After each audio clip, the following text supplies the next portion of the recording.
இன்றைக்கு ஏன் உங்களுக்கு கூட்டணிக்கு வரவில்லை என்று சொன்னால் வெளிப்படையாக சொல்லுகிறேன். பொதுவாக தமிழகத்தில் அரசியல் எப்படி இருக்கிறது என்று சொன்னால், நாங்கள் எங்களுடைய தலைமையில் அனைத்து இந்திய அண்ணா திராவிட முன்னேற்ற கழக தலைமையில் இருக்கிற பிஜேபி கட்சி உட்பட மற்ற அரசியல் கட்சிகள் உட்பட இப்பொழுது இருக்கிற இந்த கூட்டணியினுடைய பலமே வருகிற 2026 சட்டமன்ற தேர்தலில் வெற்றி பெற்று ஆட்சி அமைக்கக்கூடிய அளவுக்கு வலுவாகத்தான் இருக்கிறது. ஏற்கனவே சொல்லியிருந்தீங்கன்னு நினைக்கிறேன், விஜயும் சீமானும் திமுகவை எதிர்க்கிற விஜயும் சீமானும் அதிமுகவோடு சேரணும்னு சொல்லியிருந்தீங்கன்னு நினைக்கிறேன். வெளிப்படையாக அப்படி சொல்லவில்லை.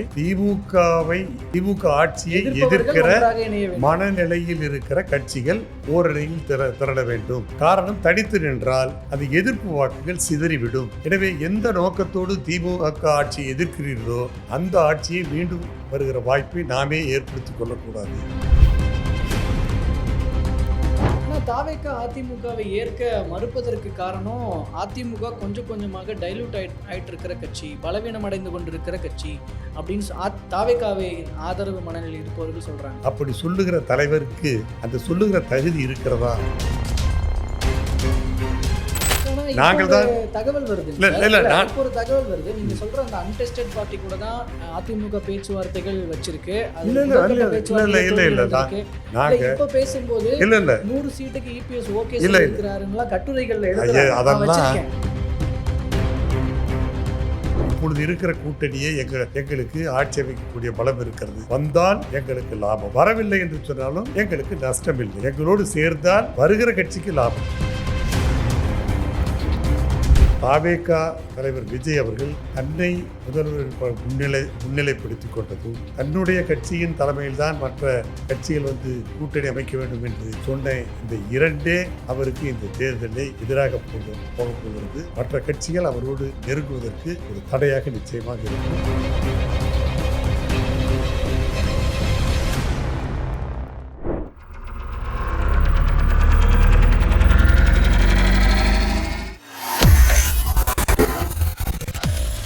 வேலை வேண்டுமா? ப்ளூ ஓஷன் இருக்கிறது. 10th 12th டிப்ளமோ டிகிரி படித்தவர்களுக்கு உணவு, தங்குமிடம், இஎஸ்ஐ, பிஎஃப் இன்சூரன்ஸ் உள்ளிட்ட சலுகைகளுடன் அனுபவத்திற்கேற்ற நல்ல சம்பளம் 15,000 முதல் 30,000 வரை. பெண்களுக்கு முன்னுரிமை. 2,000க்கும் மேற்பட்ட வேலை வாய்ப்புகள் உள்ளன. இப்போதே தொடர்பு கொள்ளுங்கள். Blue ocean.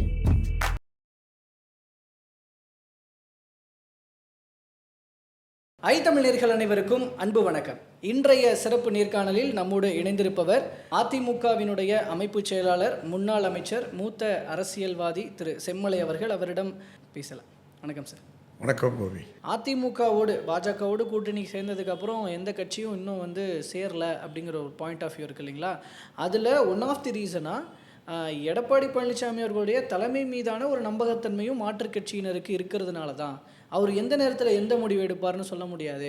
பாஜக கூட இப்போ கூட்டணி வேணான்னு சொல்கிறவர், முன்னாடி சொல்லியிருந்தார் இல்லையா, வேணான்னு சொல்கிறவர் திடீர்னு போய் பாஜக கூட கூட்டணியில் சேர்ந்தாலும் சேர்ந்துருவார். அவரை நம்பி எப்படி போய் நம்ம கூட்டணியில் சேர்றதுன்ற ஒரு பாயிண்ட் ஆஃப் இருந்ததுனால தான் யாரும் வரல அப்படின்னு. இது தேவையற்ற பயம், அதை தேவையற்ற சந்தேகம், அதை வேண்டுமென்றே இட்டு கட்டி பேசுவது. அதாவது இப்போ நான் என்ன சொல்கிறேன்னா, இவருடைய பொதுச் செயலாளரை பொறுத்தவரையில் பொதுக்குழுவாலே தேர்ந்தெடுக்கப்பட்டவர். அவர் தேர்தல் ஆணையம் அங்கீகரித்திருக்கிறது. உச்சநீதிமன்றமும் இவரை அங்கீகரித்திருக்கிறது. அதாவது கூட்டணி ஏன் உங்களிடம் வரவில்லை என்று கேட்கிறீர்கள். இவருடைய பொன்பனச்செம்மல் புரட்சித் தலைவர் எம்ஜிஆர் அவர்களோ புரட்சித் தலைவர் அம்மா அவர்களோ ஆளுமை மிக்க தலைவர்கள், அவர்களே கரிஸ்மேட்டிக் லீடர்ஸ். அவர்களோடு எங்களை போட்டவர்களோ அல்லது ஈவன் பொதுச் செயலாளர் கூட அந்த ஆளுமை மிக்க தலைவரோடு தன்னை ஒப்பிட்டுக் கொள்வதில்லை.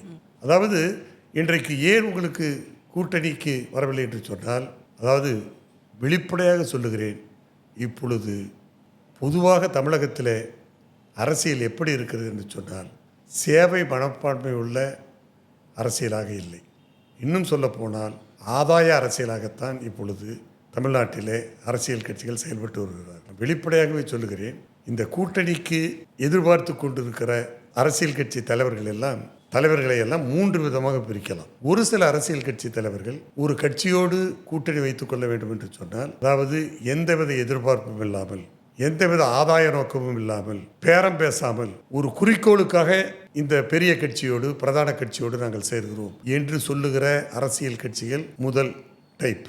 இரண்டாவது டைப் என்னவென்று சொன்னால், ஒரு பிரதான கட்சியிடம் முடிந்த அளவுக்கு பேரம் பேசலாம், முடிந்த அளவுக்கு அவர்களோடு பேரம் பேசி எவ்வளவு அதன் மூலம் ஆதாயம் கிடைக்கிறதோ, ஆதாயம் என்று சொன்னால் சீட்டுகள் எடுத்துக்கொள்ளலாம். அதாவது சொல்வார்கள் ஓட்டுக்காகவும் நோட்டுக்காகவும் என்று சொல்வதைப் போல எதற்காக வேண்டுமானாலும் அந்த ஆதாயத்தை தேடி அந்த பிரதான கட்சியோடு, கூட்டணி கட்சி எந்த பெரிய கட்சியோடு கூட்டணி வைக்குமோ அந்த கட்சியோடு முடிந்த அளவிற்கு பேரம் பேசி பார்க்கலாம், முடிந்த அளவிற்கு அவரிடம் பெற வேண்டியதை பெறலாம் என்று சொல்லுகிற இரண்டாவது டைப் அரசியல் கட்சிகளும் இருக்கின்றன. மூன்றாவது டைப் அரசியல் கட்சிகள் எப்படிப்பட்டது என்று சொன்னால், அதாவது உங்கள் கூட்டிலே, அதாவது ஒரு பிரதான கட்சியினுடைய கூட்டிலே முட்டையிடுகிறோம், எனவே நீங்கள் அடைகாத்து எங்களுக்கு நாங்கள் இடுகிற முட்டையை குஞ்சு பறித்து கொடுங்கள் என்று சொல்லுவதைப் போல சில கட்சிகள் இருக்கிறது. எதுவுமே இல்லாமல் இந்த பிரதான கட்சியை மட்டும் நம்பி நான் சொன்னதைப் போல உங்களுடைய கூட்டிலே முட்டையிடுகிறோம், நீங்களே அடைகாத்து எங்களுக்கு குஞ்சு பறித்து கொடுங்கள் என்று சொல்லுவதைப் போல அப்படிப்பட்ட அரசியல் கட்சிகளும் இருக்கின்றன. எனவே ஒரு பேரம் பேசுகிற அல்லது ஆதாய நோக்கோடு இருக்கிற கட்சிகளை எல்லாவற்றையும் நாம் அணைத்துக் கொள்ள முடியாது, அரவணைத்துக் கொள்ள முடியாது. எனவே தான் எங்களுடைய பொதுச் செயலரை பொறுத்தவரையில் இதிலே நம்முடைய குறிக்கோளுக்கு, நம்முடைய நோக்கத்திற்கு, நம்முடைய கொள்கைக்கு உடன்பட்ட கட்சிகள், உடன்பட்ட தலைவர் யார் யார் என்பதை தரம் பார்த்து, தகுதி பார்த்து இன்றைக்கு அவர்களை ஒவ்வொன்றாக சேர்த்து கொண்டு இருக்கிறார். இப்பொழுது ஏதோ நாங்கள் நீங்கள் தனித்து விடப்பட்டோம் என்று தயவு செய்து நீங்கள் நினைக்காதீர்கள். எப்படி திமுகவோடு ஒரு தேசிய கட்சி காங்கிரஸ் கூட்டணியில் இடம்பெற்றிருக்கிறதோ அதை போல நாங்களும் பிஜேபியோடு ஆளுகிற கட்சியிலே, இன்றைக்கு பிஜேபி மத்தியில் மட்டும் ஆட்சியிலே இல்லை, 17 மாநிலங்களில் ஆட்சி பொறுப்பில் இருக்கிறது. எனவே பிஜேபியை ஒரு மதவாத கட்சி என்று சொல்லி எப்போதும் கூட்டணி அல்ல, 2026 கூட்டணி அல்ல, எப்போதும் கூட்டணி இல்லைன்னு சொல்லும் பொழுதும் பாஜக மத்தியில் ஆட்சியில் தான் இருந்தாங்க. இல்லை அன்றைக்கு அப்படிப்பட்ட நிலைமை இருந்தது. கலைஞர் கருணாநிதி அவர்கள் காங்கிரஸிடமிருந்து பிரிகிற போது என்ன செய்தார்? கூடா நட்பு கேடாய் முடித்தது என்று சொல்லி வெளியிலே வந்தார். பிஜேபியோடு சேர்கிறது என்ன சொன்னார்? இந்த ஃபோர்வர்ட்ஸ் ஊழல் பூதாகரமாக இருந்தபோது ஊழலை விட மதவாதம் மேல் என்று சொன்னார்கள். ஆக அவர்களும், அதாவது அரசியல் என்பது சந்தர்ப்பம், சூழ்நிலை. அதான் அங்கே திமுக செய்தது தவறுனா இங்கே அதிமுக செய்ததும் இல்லை தவறுன்னு நான் சொல்றேன். சரின்னா அது இல்லை, அதாவது நீங்கள் ஏதோ தனித்து விடப்பட்டோம், உங்களுக்கு கூட்டணிக்கே ஆள் இல்லை என்று சொல்லுகிறீர்கள். அதற்காக சொல்கிறேன், எங்களோடு ஒரு தேசிய கட்சி இருக்கிறது, மத்தியிலே ஆளுகிற கட்சி எங்களோடு இருக்கிறது, 17 மாநிலங்களிலே ஆளுகிற பிஜேபி எங்களோடு இருக்கிறது. நாங்களும் தமிழ்நாட்டை பொறுத்தவரையில் ஒரு பிரதான கட்சி, பெரிய கட்சி. ஆக தேசிய அளவிலே ஒரு பெரிய கட்சியும் மாநில அளவிலே ஒரு பிரதான கட்சியும் நாங்கள் சேர்ந்து இருக்கிறோம். அதோடு சில தேசிய கட்சிக்கு தமிழ்நாட்டில் ஒரு எதிர் மனநிலை இருக்குது அப்படிங்கிறது தானே பெரிய டிராபேக்கா இருக்கு. பாஜகவுக்கு இங்க ஒரு எதிர் மனநிலை அப்படி இல்லை. அப்படி அந்த எதிர்மனை, அதாவது இவர்கள் தான் எதிர்மனையோடு பேசுகிறார்கள். ஆக 2 கட்சியோடு நாங்கள் 2 கட்சிகளுமே பெரிய கட்சி, இன்னும் சில சிறு சிறு கட்சிகள் எங்களோடு கூட்டணியிலே இருக்கிறது. இப்பொழுது திரு அன்புமணி அவர்கள் என்டிஏவில் தான் இருக்கிறார், வாசன் அவர்கள் என்டிஏவில் தான் இருக்கிறார். ஆக இன்னும் சில கட்சிகள் வெளிப்படையாக சொல்லாமல் ஜனவரியிலே சொல்லுகிறோம், டிசம்பரிலே சொல்லுகிறோம் என்று சொல்லுகிறார்கள்.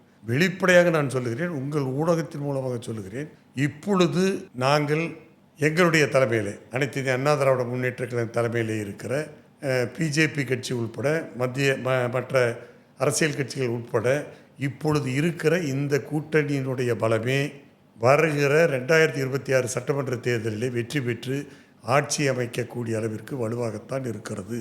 எங்களுக்கு இதுவே போதுமாக இருக்கிறது. நான் இதை வெளிப்படையாக சொல்கிறேன், இது வெட்ட வெளிச்சமாக சொல்லுகிறேன். நாங்கள் நாடாளுமன்ற தேர்தலே தனித்து நின்றோம். எங்களுக்கு பிரதம வேட்பாளர் யார் என்று சொல்லுவதற்கு கூட ஆள் இல்லாத நிலையிலே நாங்கள் தேர்தலை சந்தித்தோம். நாங்கள் அதிக அக்கறை கூட அதிலே காட்டவில்லை. காரணம், எங்களிடம் பிரதம அமைச்சருடைய வேட்பாளர் யாரும் இல்லை. அதே சமயத்தில் பிஜேபி மோடியை முன்னிறுத்தினார்கள், காங்கிரஸ் ராகுலை முன்னிறுத்தினார்கள், திமுக ராகுலை முன்னிறுத்தியது. அப்படிப்பட்ட நாங்கள் அக்கறை எடுத்துக்கொள்ளாத கூட்டணியிலே இல்லாத நிலையில் கூட பிஜேபி வாங்கிய வாக்குகளும் அந்த தேர்தலிலே அதிமுக வாங்கிய வாக்குகளும் சேர்ந்து நீங்கள் கணக்கிட்டால் இன்றைக்கு கிட்டத்தட்ட 115 தொகுதிகளிலே நாங்கள் வெற்றி பெறுகிற அளவிற்கு, அதாவது 2 வாக்குகளையும் சேர்ந்தால் அந்த கூட்டணியை விட நாங்கள் அதிகமாக வெற்றி பெற்று இருக்கோம். ஆனால் அது பார்லிமெண்ட் எலெக்ஷன், இது இருக்கட்டும். எலெக்ஷன் மாறுதல். சரி, சட்டமன்ற தேர்தலாக இருந்தால் கூட எங்களுக்கு பிஜேபி ஆதரவு இருக்கிறது, மற்ற கட்சிகளுடைய ஆதரவு இருக்கிறது. அதை விட மக்கள் ஆதரவு எங்களுக்கு நிறைய இருக்கிறது. இதுவே போதுமானதாக இருக்குன்னு நீங்க சொல்றீங்க. போதுமானதாக இருக்கிறது அப்படின்னா அப்புறம் ஏன் எடப்பாடி பழனிசாமி அவர்கள் ரீசன்ட் டேஸா ஒரு பிரம்மாண்ட கட்சி நம்மளை நோக்கி வர இருக்கிறது, அதாவது தாவேக்காவை எதிர்பார்த்து அதிமுக காத்திருந்தது. டிடிவியும் அதானே சொல்றாரு. இப்ப அதை எதிர்பார்த்து காத்திருக்கிற கூட்டணிக்காக கூவி கூவி அழைக்கிற நிலைமையில தான் அதிமுக இருக்கு அப்படின்னு. நாமக்கல்லிலே எங்களுடைய பொதுச் செயலாளர் கலந்து கொண்ட பரப்புரை கூட்டத்திலே தாவேக்கா தொண்டர்கள் கொடியை பிடித்ததன் காரணமாக, அதை பார்த்ததன் காரணமாக பிள்ளையார் சொல்லி போடப்பட்ட சொன்னார். எங்களுடைய பொதுச்செயலுடைய எண்ணம் எதுவாக இருந்தது, அல்லது எங்களுடைய எண்ணம் எதுவாக இருக்கிறது என்று சொன்னால், இன்றைக்கு மக்கள் விரோத ஆட்சி நடத்துகிற திராவிட முன்னேற்ற கழக ஆட்சியின் மீது அரசு அலுவலர்களிலிருந்து தூய்மை பணியாளர்கள் வரை அனைத்து தரப்பு மக்களுக்கும் இந்த ஆட்சியின் மீது கோபம் இருக்கிறது, அதிருப்தி இருக்கிறது, வெறுப்பு இருக்கிறது. எனவே இந்த திமுக ஆட்சியை எதிர்க்கிற மனநிலையில் இருக்கிற மற்ற அரசியல் கட்சிகளும் இருக்கின்றன. இப்போ தாவேக்கா திமுகவை எதிர்க்கிறது, சீமான் அவர்களும் எதிர்க்கிறார். திமுகவில் இருக்கிற கூட்டணி கட்சிகளில் இருக்கிறவர்கள் கூட திமுக மீது அதிருப்தியாகத்தான் இருக்கிறார்கள். நீங்கள் ஏற்கனவே சொல்லியிருந்தீங்கன்னு நினைக்கிறேன், விஜயும் சீமானும் திமுகவை எதிர்க்கிற விஜயும் சீமானும் அதிமுகவோடு சேரணும்னு சொல்லியிருந்தீங்கன்னு நினைக்கிறேன். ஆமாம், இல்லை நான் வெளிப்படையாக அப்படி சொல்லவில்லை.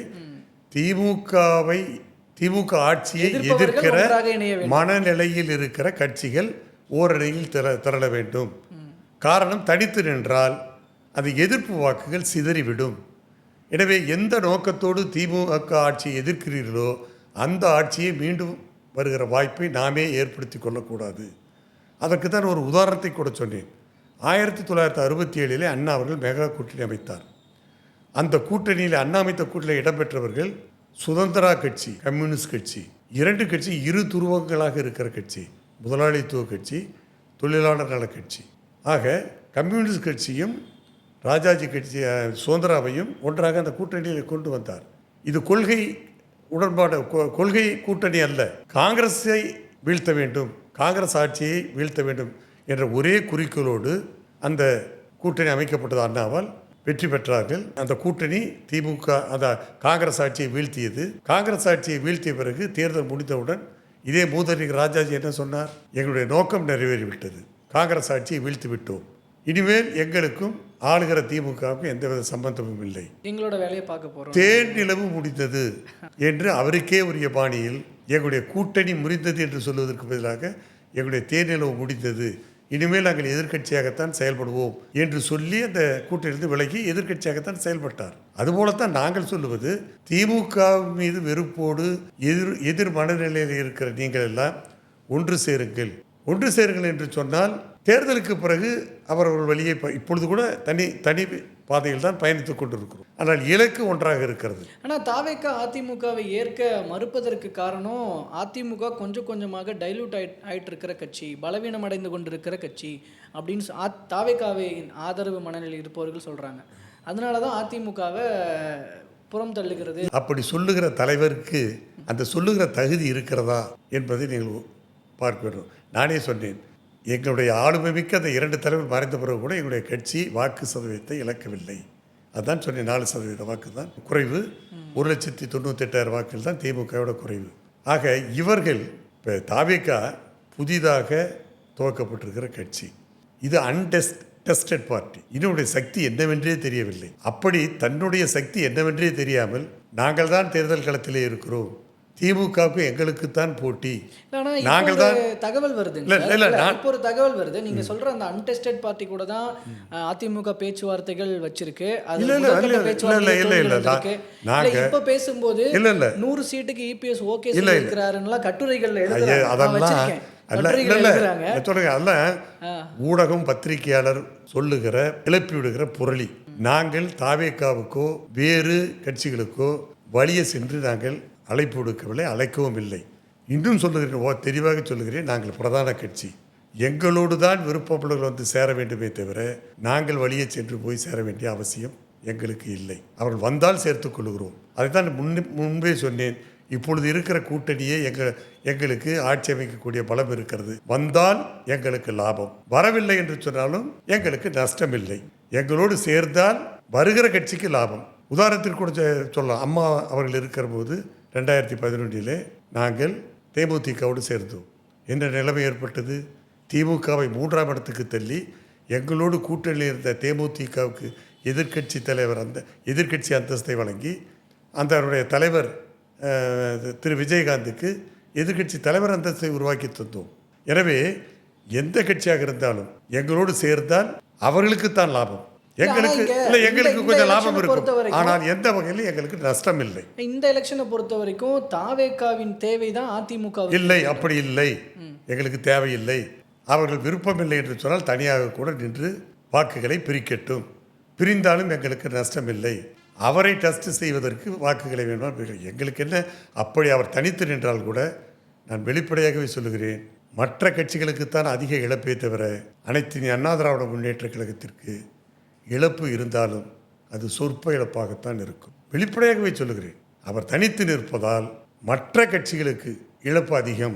இழப்புன்றதான் விடுவோம். எங்களுக்கு இழப்பு அதிகம் இல்லை. எங்களுக்கு இழப்பு இருக்கும். லாபமா இழப்பான்னு விடுவோம். வெற்றி கிடைக்குமா? இப்ப வெற்றியை நோக்கி தான் போறீங்க இல்லையா? ஆனா வெற்றி கிடைக்குமான்னு கேட்டா டவுட் தான். ஏன்னா திமுகவுக்கு எதிரான வாக்குகள்லாம் அதிமுகவுக்கு போய் சேர விடாம விஜய் பிரித்து விடுவார், வாக்குகளை பிரிப்பார்ன்ற நிலை வரும்போது அது அதிமுகவுக்கு வெற்றியை கொடுக்காது. நீங்க முடியாது. நீங்க இப்படி கணக்கு போடுறீங்க. அதாவது அதிமுகவுக்கு வர வேண்டிய திமுக எதிர்ப்பு வாக்குகளை இவர் பிரித்து விடுவார் சொல்கிறீங்க. ஏன் இப்படி சொல்லுங்களேன், சொல்லலாமே. திமுகவுக்கு செல்லுகிற வாக்குகளை, திமுகவுக்கு ஆதரவான வாக்குகளை தாவேகா தலைவர் விஜய் பிரிப்பார் என்று சொன்னால் அவர்களுக்கு இழப்பு ஏற்படுகிறது அல்லவா? அந்த இழப்பு சேதாரம் அவர்களுக்கு அதிகம். எங்களுக்கு இழப்பு கொஞ்சம் இருக்கும். அதை நாங்கள் எங்களுடைய பொதுச்செயலர் வேறு வகையிலே அதை ஈடுகட்டிக் கொள்வார்.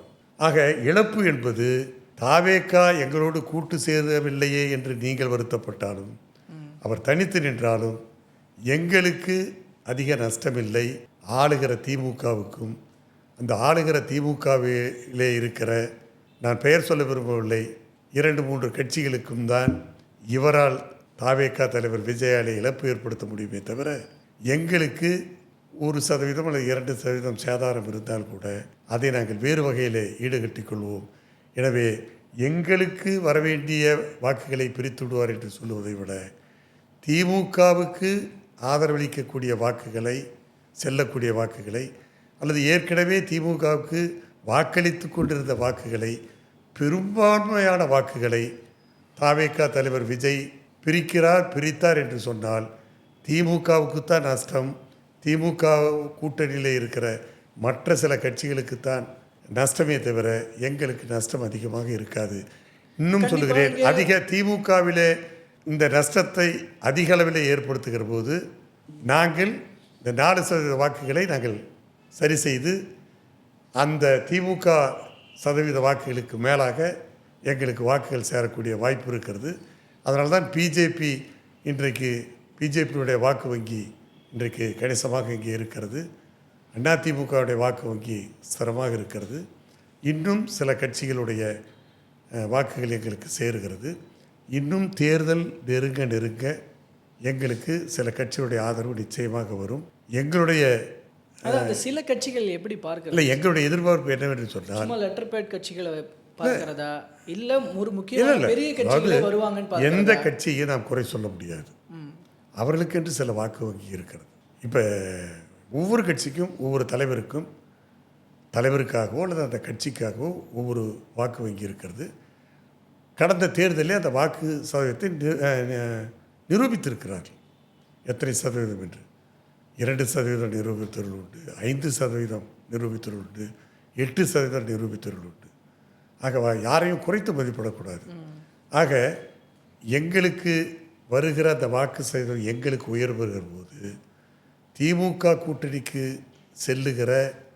சென்ற ஏற்கனவே வாக்களித்த வாக்குகள் அங்கு குறைகிற போது, அந்த பேலன்ஸ் வருகிற போது எங்களுக்கு அந்த வாக்கு சதவீதம் உயர்வதற்கான வாய்ப்பு இருக்கிறது. அந்த நம்பிக்கை எங்களுக்கு இருக்கிறது என்பதுதான் எங்களுடைய திடமான நம்பிக்கை.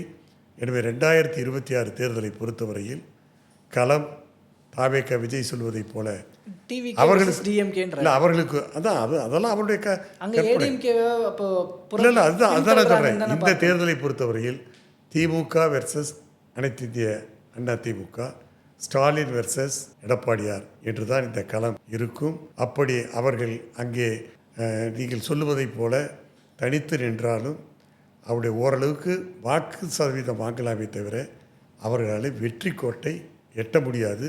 இன்னமும் நீங்கள் சொல்லுகிறீர்கள் விஜய் அவர்கள் தன்னை முதல்வர் வேட்பாளராக பிரகடனப்படுத்தி கொண்டார், முன்னிலைப்படுத்த சொன்னார். அதுவே அவருக்கு ஆபத்து. காரணம், அவரோடு செல்லலாம் என்று நினைக்கிற பாரம்பரியமிக்க சில கட்சிகள், அது பெரிய கட்சியாக இருந்தாலும் சரி, காங்கிரஸை கூட இந்த பக்கம் போகும் என்று நினைக்கிறார்கள். ஆனால் பாரம்பரியமிக்க கட்சிகள் அல்லது இவருக்கு முன்னால் கட்சி ஆரம்பித்து தொடர்ந்து அரசியல் களத்திலே நிற்கிற அந்த கட்சிகள் இவர் முதல்வராக முன்னிலைத்தன் காரணமாக இவரிடம் கூட்டு சேர்வதற்கே யோசனை செய்வார்கள். காரணம், எப்படி ஒரு புதிதாக நிரூபணமாகாத ஒரு கட்சியினுடைய சக்தியே தெரியாத ஒரு கட்சியோடு பழைய தொடர்ந்து பாரம்பரியமாக இருக்கிற கட்சியினுடைய தலைவர்கள் எப்படி அவர் பின்னாலே அணிவகுத்து நிற்பார்கள்? எனவே தாவேகா தலைவர் விஜய் அவர்கள் தன்னை முதல்வர் முன்னிலைப்படுத்தி கொண்டதும், தன்னுடைய கட்சியின் தலைமையில்தான் மற்ற கட்சிகள் வந்து கூட்டணி அமைக்க வேண்டும் என்று சொன்ன இந்த இரண்டே அவருக்கு இந்த தேர்தலை எதிராக போக போகிறது. மற்ற கட்சிகள் அவரோடு நெருங்குவதற்கு ஒரு தடையாக நிச்சயமாக இருக்கும். எனவே அவராலே அந்த அவருடைய அந்த குறிக்கோளை நிச்சயமாக எட்ட முடியாது. ஓரளவுக்கு ஒரு வாக்கு சதவீதத்தை நிரூபிப்பார். அப்படி நிரூபித்தாலும் அவராலே அந்த வாக்கு சதவீதத்தை எதிர்காலத்திலே தக்க வைத்து கொள்ள முடியாது. இன்னும் சொல்லுகிறேன், வெளிப்படையாக சொல்லுகிறேன், திராவிட கட்சிகளுக்கு மாற்றாக இன்னொரு கட்சி தேர்தல் களத்திலே, குறிப்பாக பூத்திலே அங்கே காணாமல் போய்விடுவார்கள். இந்த இரண்டு கட்சிகள் தான் பிரதானமாக போட்டியாக நிச்சயமாக இருக்கும். மற்ற கட்சிகளுக்கு அங்கே இடம் இருக்காது. ஒருவேளை அவருடைய சக்திக்கு வாக்கு சதவீதத்தை காட்டலாம், ஆனால் அவர்களுடைய எண்ணம் ஈடேறாது. ஆட்சி அமைக்கிற எண்ணம், முதலமைச்சராக எண்ணம் நிச்சயமாக ஈடேறாது. எனவே அவர் வந்து இப்போ நான் என்ன சொல்கிறேன், தாவேகாவுக்கு என்னுடைய அன்பான வேண்டுகோள், இவருடைய அந்த இதை மறுபரிசீலனை செய்ய வேண்டும். அதிமுக எங்களோடு கூட்டணி சேர வேண்டும் என்று நான் சொல்லவில்லை. முதல்வர் வேட்பாளர் இல்ல திமுக எதிர்ப்பு வாக்குகளை பிரித்து அவர்களுக்கு இன்டைரக்டாக உதவுகிற காரியத்தை செய்து விடாதீர்கள். ஒன்று தெளிவாக சொல்ல வேண்டும் என்று சொன்னால், தாவேகாவானாலும் சரி அல்லது நாம் தமிழர் கட்சியினுடைய தலைவர் சீமானாலும் சரி, நீங்கள் ஸ்பாயிலராக தயவு செய்து இருந்து விடாதீர்கள். முடிந்தால் ஸ்பான்சராக இருங்கள். வெற்றி பெறுகிற கட்சிக்கு, திமுகவை எதிர்த்து வெற்றி பெறுகிற கட்சிக்கு நீங்கள் ஸ்பான்சர் செய்யாவிட்டாலும் பரவாயில்லை. தயவு செய்து ஸ்பாயிலர்களாக இருந்து நீங்கள் யாரை எதிர்க்க வேண்டும், யார் ஆட்சிக்கு வரக்கூடாது என்று உங்களுடைய குறிக்கோள் இருக்கிறதோ, நோக்கம் இருக்கிறதோ, அதற்கு மாறாக மீண்டும் அவர்களுக்கு மறைமுகமாக உதவுவர்களாக ஆகிவிடாதீர்கள் என்பதுதான் அந்த கட்சிகளுக்கு என்னுடைய வேண்டுகோளாக வைக்கிறது. அதிமுகவோட கூட்டணி வைக்கணுங்கிற அந்த விஷயத்தில் மறுபரிசீலனை செய்யுங்கன்னு சொல்கிறேன். இல்லை அதாவது மறுபடியும் அழைக்கிறீங்களோ? இல்லை மறுபரிசீலனை சொன்னால் இப்போ நான் என்ன சொல்கிறேன்னா, திமுகவை எதிர்ப்பவர்களுக்கு, திமுக ஆட்சியை எதிர்ப்பவர்கள் அல்லது எதிர்க்கிற அண்ணா திமுக கூட்டணி அமைத்துத்தான் ஆக வேண்டும் என்ற கட்டாயம் இல்லை. ஆதரவு கொடுக்கலாம் அல்லவா? அதான் ஆஃப்டர் போலிங் கூட ஆதரவு கொடுக்கலாம். ஆதரவு கொடுக்கலாம் இல்லை, வாக்குகளை போட சொல்லி தங்களுடைய தொண்டர்களுக்கு, ஆதரவாளர்களுக்கு அறிவுரை சொல்லலாம் அல்லவா? அதான் தங்களை ஆதரிக்கும்படி தாவேகாவை அதிமுக எங்களை ஆதரிக்க களம் வந்து திமுக அதிமுக. எங்களுடைய இப்ப திமுகவுக்கு எதிர்னா அப்ப உங்களுக்கு தான் ஆதரவு கொடுக்கணும். அதைத்தானே கேட்குறீங்க? அது ஓப்பனா சொல்லலாம். ஆதரவு கொடுக்கல, அதாவது கூட்டணியில் இடம்பெற வேண்டும் என்று அர்த்தம் அல்லன்னு சொல்கிறேன். இப்போ அந்த ஆதரவு தான் இல்லை இந்த 2 கட்சி கூட விடுங்க, மற்றவங்களாம் சொல்கிறீங்களே, நீங்களே சொல்கிறீங்கள அவங்கள சேர்த்துங்க இவங்கள சேர்த்துக்குங்க. நான் பெயரிட்டு சொல்ல விரும்பல. எங்களோடு எங்கள் கட்சியிலிருந்து நீக்கப்பட்டவர்கள், எங்களிடந்து பிரிந்து சென்றவர்கள், அவங்களெல்லாம் நீங்கள் சேர்த்துறா நீங்கள் வலுவாக இருக்குன்னு சொல்லிக்கல, அவங்களுக்கு நான் சொல்கிறேன். அதாவது எங்களிடமிருந்து பிரிந்து சென்றவர்கள், எங்களுக்கு விரோதமாக கட்சி கட்டுப்பாட்டை மீறி எங்களால் நீக்கப்பட்டவர்கள் உதவ வேண்டும் என்று சொன்னால், அதாவது இல்லை உதவ வேண்டும் என்றில்லை, திமுகவுக்கு எதிராக, அதாவது திமுக ஆட்சியை வீழ்த்த வேண்டும் என்று நினைத்தால் எங்களுக்கு நீங்கள் உங்களை சேர்த்து கொள்ள வேண்டும் என்கிற அவசியம் இல்லை. நீங்கள் இரட்டை இலைக்கு ஆதரவாக வெளியிலிருந்து ஆதரவு கொடுங்க. புரட்சித் தலைவர் எம்ஜிஆர் அவர்கள் கட்ட இந்த இயக்கத்திற்கு புரட்சித் தலைவர் அம்மா அவர்களால்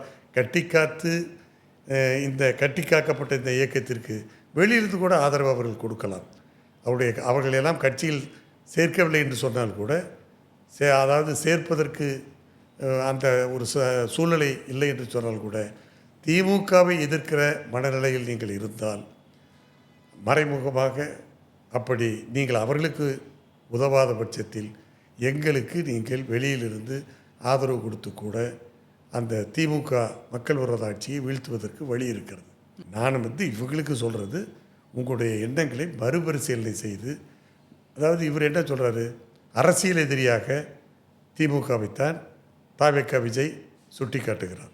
அப்போ அந்த அரசியல் எதிரி வரக்கூடாதுன்னு சொன்னால் என்ன செய்யணும், வரவிடாமல் பண்ணணும். ஆக வாக்குகளை பிரித்து அல்லது ஒரு பிரதான கட்சி அந்த வாய்ப்பை பெறுகிற நேரத்தில் நீங்கள் அதை நான் சொன்னது போல் ஸ்பாய்லராக நீங்கள் அவர் அரசியல் எதிரியாக இருக்கிற திமுகவை வீழ்த்தணும்னா எப்படி செயல்படணும்னு சொல்கிறீங்க. இங்கே கொள்கை எதிரியாக இருக்கிற பாஜகவோடு இருக்கிறதுனால தான் அதிமுக கூட அவர் வரமாட்டேங்கிறாரோ அப்படின்னு தான் ஒரு பெரிய இல்லை. இப்போ இந்த தேர்தலில் கொள்கை, இப்போ நான் கேட்குறேன், இல்லை இப்போ இந்த தேர்தலில் அரசியல் எதிரியை தான் அவர் எடுத்துக்கணும். சொல்லுவாங்க, ஒரு வேடன் 2 முயல்களை ஒரே நேரத்தில் துரத்துவானேயானால் அந்த வேடனால் ஒரு முயலை கூட பிடிக்கும். நீங்கள் கொள்கை எதிரின்னு பிஜேபி சொல்கிறீங்க, விஜய் சொல்கிறாரு, தாவேக்கா சொல்லுது. அரசியல் எதிரின்னு திமுக சொல்லுங்க. 2 எதிரியே ஒரே நேரத்தில் சந்திக்கிறீங்க, ஒரே நேரத்தில் எதிர்க்கிறீங்க. அப்போ நான் கேட்குறேன், அரசியல் எதிரி திமுகன்னா அவரை வீழ்த்திட்டு நீங்கள் முதலமைச்சராகணும், அதிமுக இந்த தாவேக்கா ஆட்சிக்கு வரணும்னு சொல்கிறீங்க. அதெல்லாம் ஒரு அர்த்தம் இருக்குது, ரைட்டு. அப்போ பிஜேபி கொள்கை எதிரின்னு சொல்கிற நீங்கள் பிஜேபி எதிர்க்கும் பொழுது மத்தியில் யார் ஆட்சிக்கு வரணுன்னு யாருக்கு ஆதரவு கொடுக்க போகிறீங்க? பிஜேபிக்கு மாற்று என்ன தாவேக்கா விஜயால் சொல்ல முடியுமா? அதையே இப்போ அந்த பாயிண்ட் வருது. இல்லை நீங்கள் பிரதமர் வேட்பாளராக ப்ரொஜெக்ட் பண்ணிருக்கிறீங்களா? இப்போ இங்கே சிஎம் வேட்பாளராக ப்ரொஜெக்ட் பண்ணுறீங்க, இதில் அர்த்தம் இருக்குது. இப்படிப்பட்ட சிக்கல் வரும். இல்லை நாடாளுமன்ற தேர்தலில் புறக்கணிச்சிட்டாங்க. இல்லை பிஜேபி இல்லை அதுக்கு ரைட் புறக்கணிச்சிட்டீங்க. இப்போ பிஜேபி எதுக்குறீங்கன்னா என்னுடைய ஒரே கேள்வி தாவேக்காவுக்கு, தாவேக்கா நிர்வாகிகளுக்கு, தாவேக்கா தலைவருக்கு, திமுக தமிழ்நாட்டை பொறுத்தவரையில் உங்களுடைய அரசியல் எதிரி என்று சொன்னால் அவரை எதிர்க்கிற நீங்கள் உங்களை முதல்வராக சொல்லிக் கொள்ளுகிறீர்கள். ஆட்சி அமைக்க வேண்டும் என்று தாவேக்கா ஆட்சியை உறுதி என்று சொல்லிக் கொள்ளுகிறீர்கள். அது நேரடியாக அது இப்போ அதில் ஒரு அர்த்தம் இருக்குது. ஆனால் பிஜேபியை தேசிய அளவிலே நீங்கள் கொள்கை எதிரி என்று எதிர்த்தால் மத்தியிலே யாருக்கு நீங்கள் ஆதரவு கொடுக்க போகிறீர்கள்? காங்கிரஸுக்கு ஆதரவு கொடுக்க போகிறீங்களா? அதுதான் நாங்கள் மாற்று. பிஜேபிக்கு மாற்று காங்கிரஸ் தானே. அப்போ பாஜகவை கொள்கை எதிரி என்று சொல்கிற நீங்கள் காங்கிரஸுக்கு ஆதரவு கொடுக்க போகிறீங்களா? ஓகே, இப்போ உங்களுடைய நிலைப்பாடு என்ன? தாவேக்கா யாருக்கு ஆதரவு கொடுக்கணுங்கிறீங்க?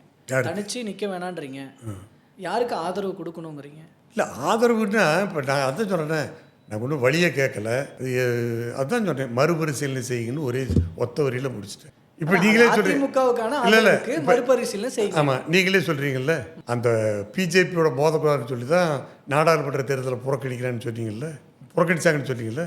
இப்போ அப்படிப்பட்ட ஒரு முடிவை எடுக்கலாம்ல. இப்போ தானே ஆரம்பிச்சிருக்கிறாரு, இப்போ ஆரம்பித்த கட்சி.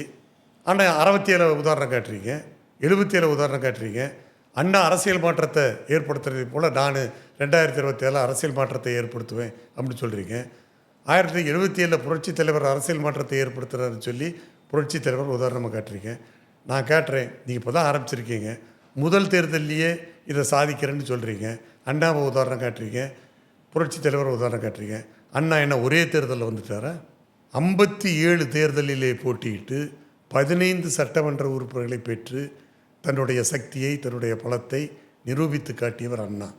அதற்கு பிறகு 1962 தேர்தலிலே போட்டியிட்டு 15 சட்டமன்ற உறுப்பினரை பெற்ற அண்ணா 1962 தேர்தலில் 50 சட்டமன்ற உறுப்பினர்களை பெற்று தன்னுடைய பலத்தை, மக்கள் ஆதரவை நிரூபித்து காட்டி 67 தான் அவராலே ஆட்சியை பிடிக்க முடிந்தது. இது விஜய்க்கு இந்த வரலாறு தெரியுமா தெரியாதா தெரியல. அதே மாதிரி நம்ம புரட்சித் தலைவர் எம்ஜிஆர் அவர்கள் முதல் தேர்தலிலே 1977 ஆட்சி அமைத்தார் என்பது உண்மைதான். ஆனால் அந்த தேர்தலுக்கு முன்பு 1972 கட்சியை ஆரம்பித்த புரட்சித் தலைவர் தன்னுடைய பலத்தை, மக்கள் சக்தியை பல நேரங்களிலே நிரூபித்து காட்டினார். திண்டுக்கல் இடைத்தேர்தலை நிரூபித்து காட்டினார். தேசிய கட்சியை முறியடித்தார். ஆளுகிற திமுகவை முறியடித்தார். தன்னுடைய பலத்தை நிரூபித்து காட்டினார். அடுத்து நடந்த கோவை மேற்கு தொகுதியிலே சட்டமன்ற இடைத்தேர்தலிலே ஆளுங்கட்சியை வீழ்த்தி தன்னுடைய பலத்தை நிரூபித்து காட்டினார். அது மட்டுமல்ல, 77 தான் புரட்சித் தலைவர் தமிழ்நாட்டில் ஆட்சியை பிடித்தார் என்று பல பேர் சொன்னாலும் பல பேருக்கு தெரியாது. அதாவது கட்சி ஆரம்பித்த 2 ஆண்டுகளில், கட்சி ஆரம்பித்தது 1972, 1902 ஆண்டுகள் கழித்து 1977 பாண்டிச்சேரியில் ஆட்சியை பிடித்தவர் எம்ஜிஆர். பாண்டிச்சேரி ஆட்சியை அதிமுக பிடித்து ராமசாமி என்கிறவரை முதலமைச்சராக ஆக்கினார். பட் குறுகிய காலம்தான் இருந்தது என்று சொன்னாலும் ஆட்சியை பிடித்து தன்னுடைய பலத்தை நிரூபித்தவர் எம்ஜிஆர். அண்ணாவோடும் எம்ஜிஆரோடும் விஜயை ஒப்பிடுவது எந்த வகையில் நியாயம் என்பதுதான் என்னுடைய கேள்வி. எனவே அந்த தலைவரோடு ஒப்பிடுவதிலே அர்த்தமில்லை. எனவே நான் ஏற்கனவே சொன்ன அன்டெஸ்டட் பார்ட்டி.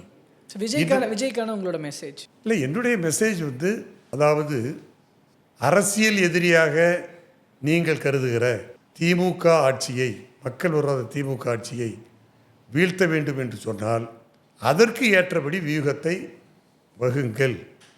நீங்கள் பொழுது பிரகடனப்படுத்திய உங்களுடைய குறிக்கோளை, எண்ணத்தை மறுபரிசீலனை செய்யுங்கள் என்பதுதான் நான் அவருக்கு வைக்க வேண்டிய கோரிக்கையாக இருக்கிறது. ஓகே, இந்த 1 லைனுக்கு உள்ளே இருக்கிற அர்த்தங்கள்லாம் அவங்களுக்கு புரியும்னு நினைக்கிறேன்.